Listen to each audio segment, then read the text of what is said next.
Assalamualaikum warahmatullahi wabarakatuh. Alhamdulillahirabbil alamin wassalatu wassalamu ala asyrafil anbiya'i wal mursalin wa ala alihi wa sahbihi ajmain.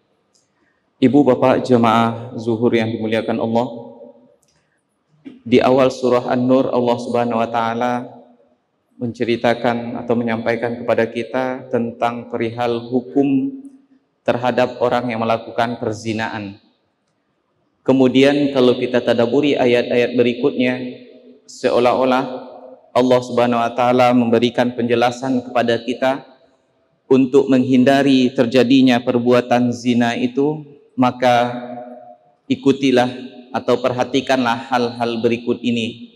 Jaga jangan sampai terperbuat hal semacam itu sehingga nanti akan membawa kepada perbuatan zina tersebut. Sebagaimana pepatah orang Arab mengatakan, kullul hawadisi mabda'uha minan nazar wa mu'zamun nari min mustasgharis syarari. Seluruh kejadian-kejadian itu bermula dari pandangan, dan kebakaran yang besar itu awalnya adalah dari percikan api yang kecil. Ibu bapak yang dimuliakan Allah, oleh karena itu ketika sekarang kita akan pelajari atau tadaburi salah satu di antara ayat yang mengajarkan kepada kita akhlak yang mulia agar perbuatan hina itu terjauh dari diri kita.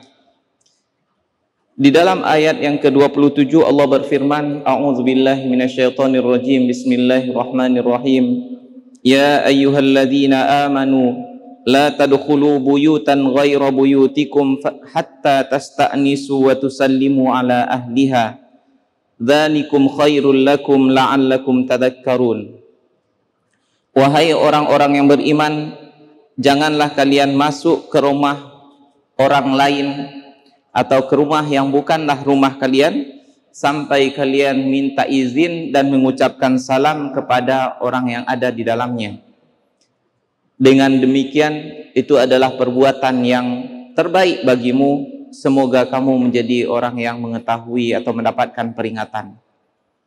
Ibu bapak yang dimuliakan Allah, di dalam ayat ini Allah Subhanahu wa taala istimewa memanggil kepada orang-orang yang beriman, karena hanya orang yang beriman yang mengetahui atau mau mengikuti perintah Allah ini, di mana Allah tidak mengizinkan kepada setiap orang untuk masuk ke rumah orang lain tanpa terlebih dahulu minta izin dan mengucapkan salam. Dan kalau sudah diizinkan oleh tuan rumah, baru kita masuk ke dalamnya. Kemudian di sini Rasulullah SAW mengajarkan kepada kita banyak adab tentang melihat ke rumah orang lain, dan barangkali penyampaian kita kali ini akan berseri, tidak cukup satu kali penyampaian saja. Kita lihat terlebih dahulu sebab turunnya ayat ini. Di dalam sebuah riwayat dikatakan bahwasanya seseorang perempuan datang kepada Rasulullah. Dia berkata, ya Rasulullah, inni akunu fi baiti alal halah. Aku berada di dalam rumahku dalam satu kondisi allati la uhibbu ayyarani alaiha ahad, di mana kondisiku itu aku tidak ingin dilihat oleh siapapun. La walidun wala walad, aku tidak ingin dilihat oleh ayahku sendiri dan juga tidak oleh anakku. Fayatini atin fayadkhulu alayya fakaifa asna. Tapi ya tiba-tiba datang orang ke rumahku tanpa permisi, kemudian dia lihat diriku dalam kondisi yang tidak pantas, lalu apa yang aku lakukan? Untuk menjawab itu Allah Subhanahu wa taala turunkan ayat ini. Ibu bapak yang dimuliakan Allah, agama Islam ini adalah agama yang syumul, agama yang mencakup segala ajaran apapun dalam kehidupan kita, semuanya diatur. Mulai dari kita bangun tidur sampai kita tidur kembali, bahkan tidur kita itu sendiri diurus atau dibahas oleh Islam, ada ajarannya. Sampai-sampai kita masuk WC, keluar WC ada ajarannya. Oleh karena itu tidak heranlah kalau dalam masalah ini pun Allah Subhanahu wa taala memberikan aturan yang jelas kepada kita. Di mana ketika kita masuk ke rumah orang, itu yang harus kita lakukan pertama sekali terlebih dahulu meminta izin, kemudian mengucapkan salam. Dan di sini Rasulullah SAW mengatakan innama ju'ilal istizanu min ajlil basar. Minta izin itu dijadikan oleh Allah tujuannya adalah karena pandangan mata. Jadi ketika kita datang ke rumah orang kemudian kita ketuk pintunya, ini kita jaga mata kita jangan sampai masuk duluan mata sebelum badan kita masuk, sebelum orangnya mengizinkan. Maka merupakan adab yang sangat jelek, akhlak yang tidak mulia apabila kita datang ke rumah orang kemudian kita ketuk pintunya atau tekan pencet belnya, kemudian kita intip-intip di jendela, ada orang di rumah, ada orang di rumah. Ini merupakan akhlak yang sangat tercela.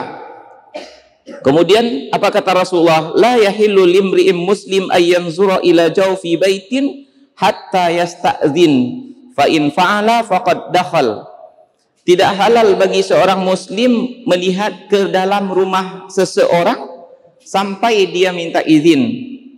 Kalau sudah dia lakukan hal itu, dia sudah mengintip, berarti dia sudah masuk ke dalamnya walaupun badannya masih di luar. Kemudian Rasulullah juga mengatakan idza dakhalal basaru fala izna. Kalau mata sudah duluan masuk atau pandangan sudah duluan masuk ke dalam rumah orang, maka tidak ada artinya lagi minta izin.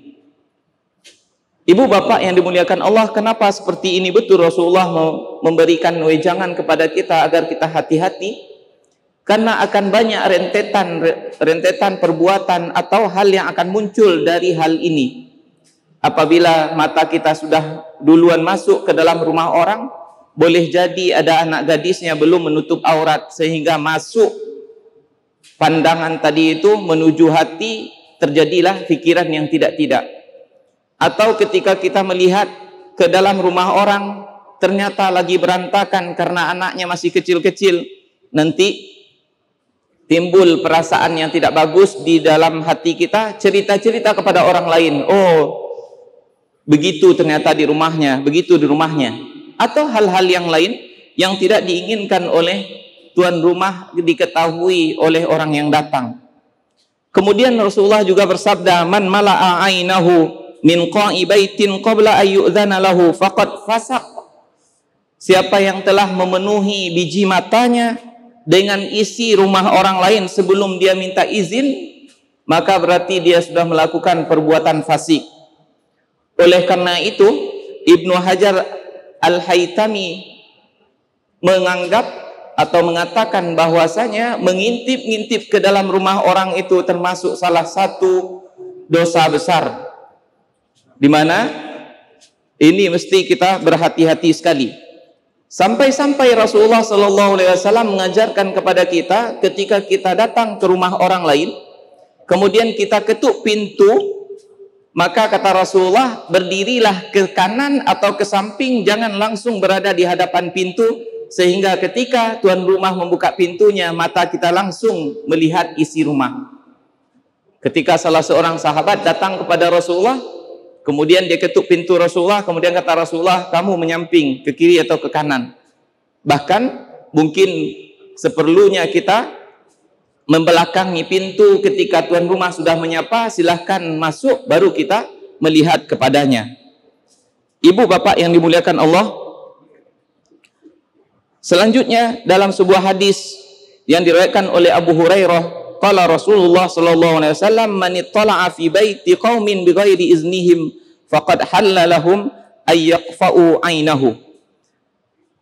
Siapa yang melihat-lihat ke dalam rumah seseorang tanpa izin mereka, halal bagi tuan rumah untuk mencongkel biji matanya. Jadi ini berat ya, karena dikatakan tadi adalah perbuatan dosa besar, maka juga ketika tuan rumah melakukan hal yang berbahaya kepada dirinya, dia tidak mempunyai tanggung jawab. Dalam hadis yang lain dikatakan bahwa Sahal ibnu Sa'ad As-Sa'di berkata, ittala'a rajulun min juhrin fi hijrin Nabi sallallahu alaihi wasallam. Seorang laki-laki mengintip-ngintip ke dalam rumah Rasulullah melalui sebuah lubang. Wa ma'an nabi madara yahukku bihi ra'sahu. Di tangan Nabi ada sebuah besi kecil untuk menggarut-garut kepala Rasulullah. Faqala law a'lamu annaka tanzuru la ta'antu bihi ainaka la ta'antu bihi fi ainika. Kata Rasulullah, kalau saya tahu tadi itu kamu mengintip saya, pasti aku mencongkel biji matamu atau menusuk biji matamu. Innama ju'ilal istizan min ajlil basar. Allah membikin aturan untuk minta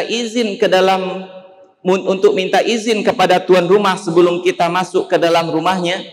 Itu adalah karena menjaga pandangan, agar pandangan mata kita tidak melihat sesuatu yang tidak baik, yang nantinya akan banyak rentetan-rentetan negatif sesudah itu.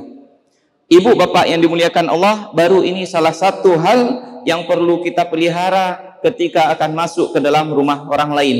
Insya Allah pada pertemuan berikutnya kita lanjutkan aturan atau ajaran syariat kita yang lainnya. Aku qauli hadza wa astaghfirullah li wa lakum subhanakallahumma wa bihamdika asyhadu an la ilaha illa anta astaghfiruka wa atubu ilaik. Assalamualaikum warahmatullahi wabarakatuh.